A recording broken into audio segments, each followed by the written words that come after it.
这几年这个绿水青山，然后做了很多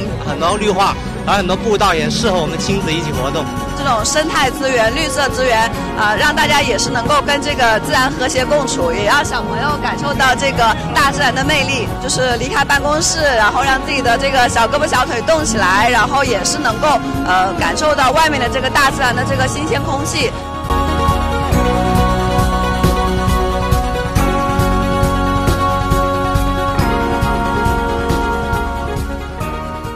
下载N视频 APP，N 种方式打开世界。